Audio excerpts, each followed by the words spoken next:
Hello mga kumare, welcome to my mini vlog.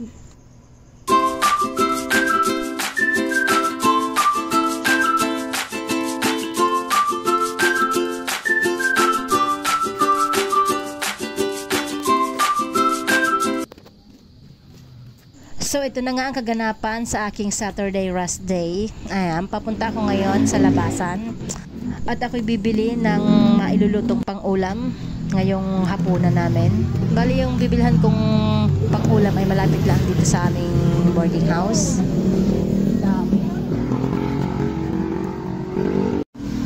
At ayun na nga guys, after ilang minuto, ayan, tatawid lang ako ng kalsada. At ang aking menu for today, ang aking lulutuin ay adobong manok. Nakakaluag-luag tayo, Mare. Wow. Kaya adobong manok tayo ngayon. Ayan. For the whole week kasi mga Mare, talagang gulay kami.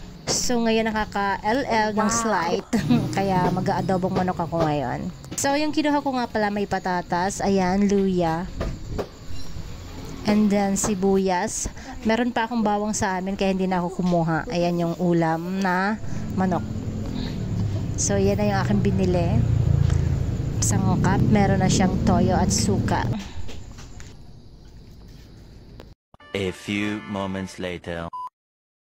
Giyo, nakauwi na nga ako dito sa bahay. Ito na, piniprepare ko na ang aking lulutuin. And syempre mga Mare, pagkatapos kong i-prepare, ayan, simulan na natin sa paggigisa ng luya. By the way, Mare, yung konting taba ng manok yan, ginawa kong panggisa. And then may bawang. Para less oil tayo. Kaya yon, kinuha ko yung konting chicken skin. Yun ang ginawa nating panggisa. And then sibuyas. Halu-haluin.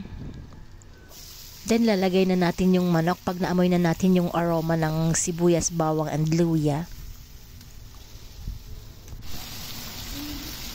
Syempre tatakpan ng konti. At yun na nga guys, ayan, lalagay na natin yung cubes. And then yung soy sauce.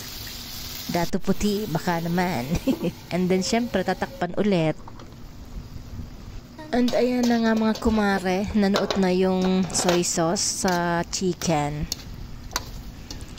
Mix-mix lang, mekus-mekus.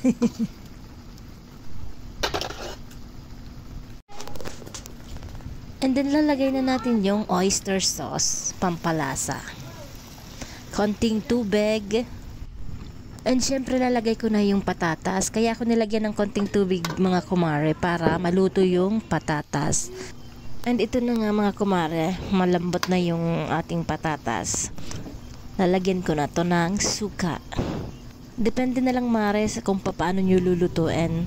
Ganyan ako magluto kaya choice nyo kung ano ang style ng pagluluto ng adobo. And ayan, mukhang luto na ito. Aking titikman na kung tama na ang lasa. And ayan, ready to serve, ready to eat. Kain tayo mga Mare. And that's all for today's mini vlog. Thank you for watching. Bye.